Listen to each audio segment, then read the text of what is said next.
one time we had to go to a court thing in Lake Tahoe, and he was just, when he was angry, everybody was just freaked and frightened and sweating, and when he was angry, it was difficult.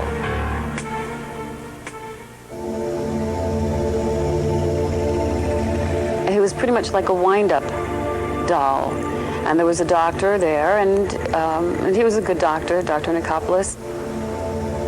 But in order to have someone perform the way that he did and do the amount of shows that he did, he would, like I said, have to be medicated, and that would then cause him to be drowsy and hungover, and then henceforth angry and gaining weight because sleeping pills make you hungry.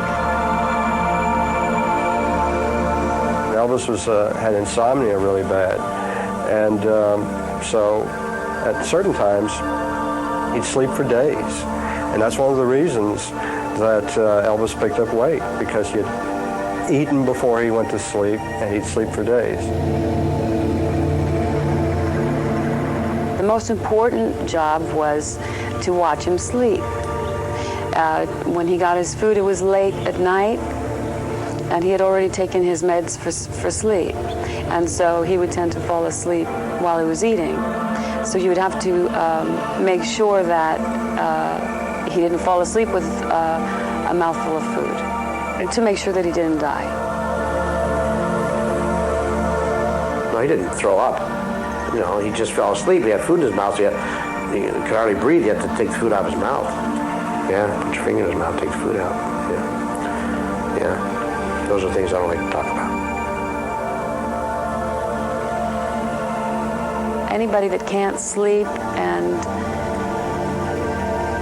is dying and can see it and halfway knows it and can't make a turnaround, obviously if he were mentally in good shape, he would be here today. But the real disease was drugs.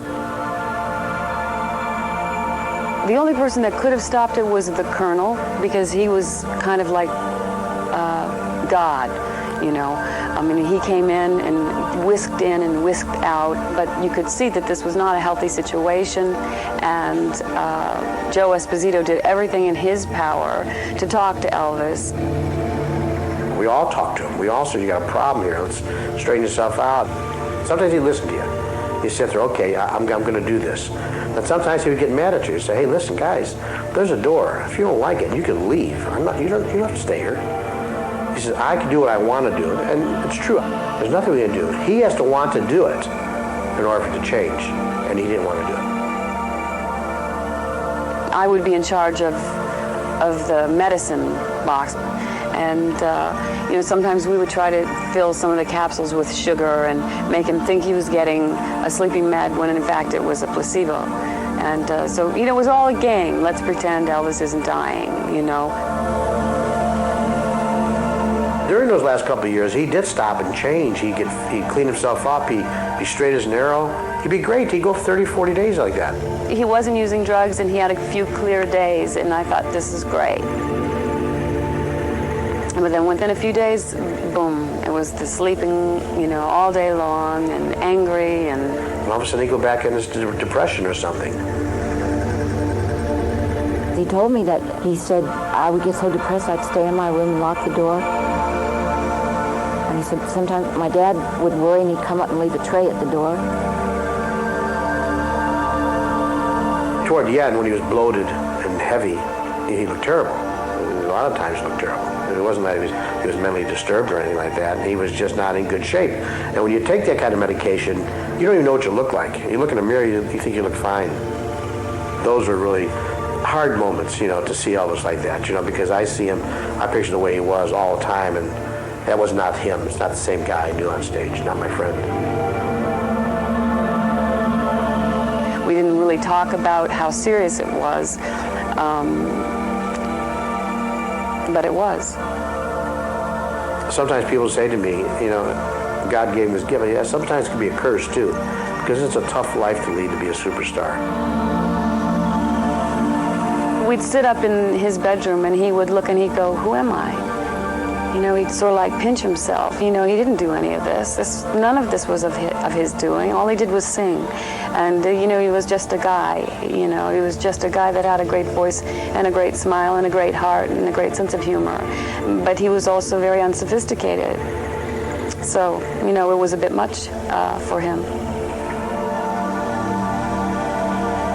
Elvis always wondered why everybody liked him. He couldn't understand it, and that was one of his mysteries in life over the years. He couldn't understand why he was the one picked to do this. He was in his 40s. It wasn't going to be like when I'm getting older. Am I going to be still loved by all my fans? And that bothers entertainers tremendously. They all go through this at one time or another. A lot of them survive and some don't. Elvis didn't survive.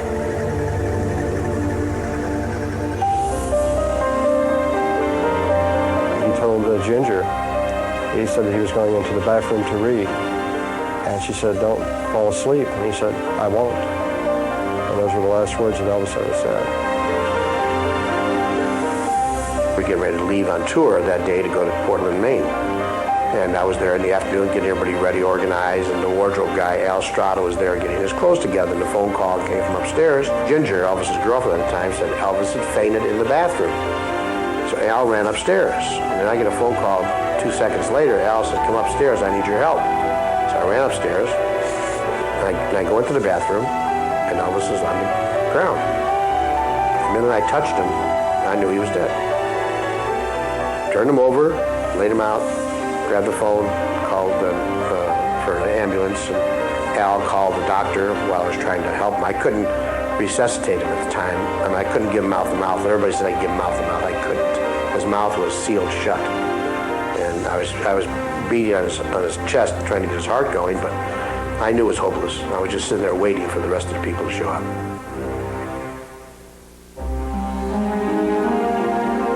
When Elvis died, his heart was 2 times its normal size. He nearly bit his tongue in half, and there was blood.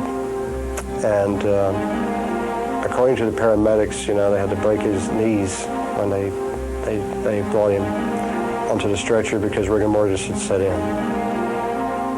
Got him in the ambulance, took him to the hospital, and they took him to the emergency room, and they worked on him in there. About 30 minutes later, they came out and told us that he was gone. That was tough, real tough to accept. I said to Joe when Joe said, you know, Elvis is dead, I said, almost like it didn't affect me, like I said, you knew it was going to happen. And he said, yeah, I guess I did, but I really didn't really believe it.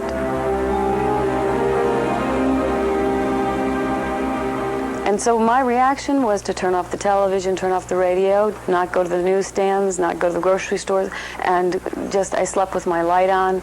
I figured he was going to come and visit me or something. I don't know. I was afraid of ghosts. And so my reaction was to ignore it. I didn't want to deal with it. I wouldn't even go to his funeral.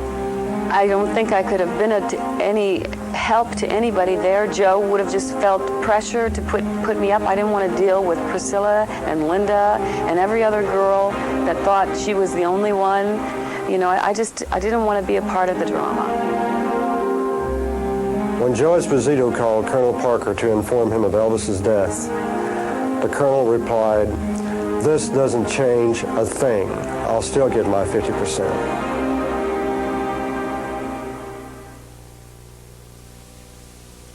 I wish he was still here.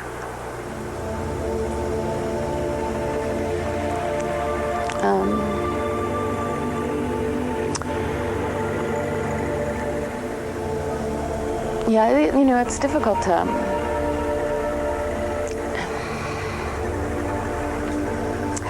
lose someone that you've been intimate with. Well, it's difficult to lose anyone that you love, you know. It was devastation, no two ways about it. Everybody, our whole lives have changed. Now, I was with him for 17 years, dedicating all my time to him, and all of a sudden it ended.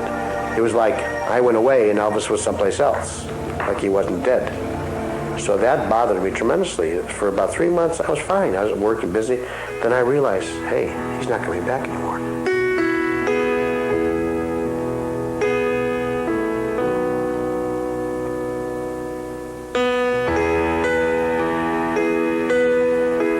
there'll never be another Elvis. I mean, I've worked with some great stars, and they're all nice, and all they want to do is talk about Elvis to me, about him, which is great, because I respect them, because they all said if it wasn't for Elvis, we wouldn't be here.